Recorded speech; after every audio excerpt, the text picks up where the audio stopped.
There's a cycle in media that most people don't even notice. It's not too loud and not that obvious. But once you see it, it's very hard to unsee it. It's how stories get controlled before you ever get to hear them.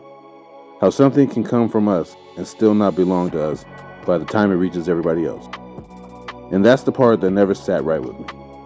Because the more I started paying attention, the more I realized this didn't start recently. This goes way back. I'm not that important. I'm standing on something that was already fought before I got here. People had to push just to even have a chance to tell the stories at all. But when I look at what was built, I don't see opportunity.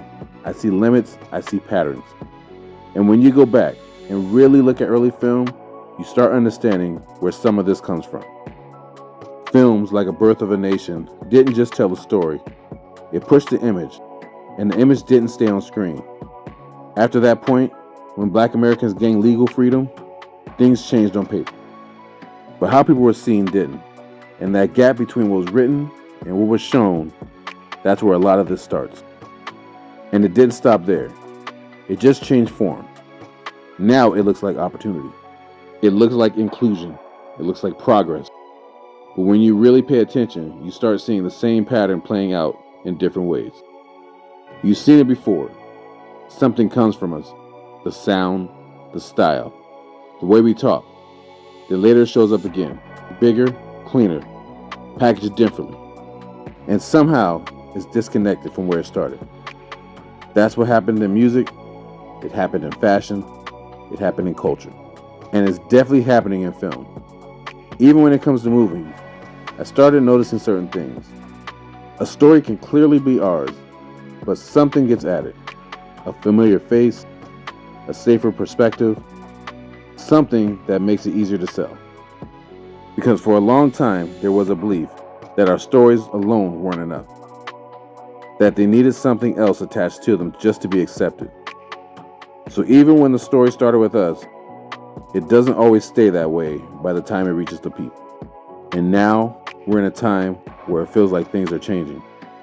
You see more faces, more stories get told, and that does matter. But at the same time, you have to ask, who is controlling it? Who owns it? Who decides what version actually gets seen? Because if that part doesn't change, then the story can still be shaped before it reaches the audience. That's where I'm at with it. This isn't about being important. It's about what I'm trying to build. Because when I wake up thinking about creating this media company, it's not just about telling stories. It's about trying to hold on to them and protect them. Make sure that they don't get reshaped into something else before they even have a chance to exist as they are. I'm not trying to be the top. I'm trying to build something solid enough that someone else can step on it later and it could go further than I did. Because if you've been paying attention, you already know this isn't random. And if it's not random, then it can be changed.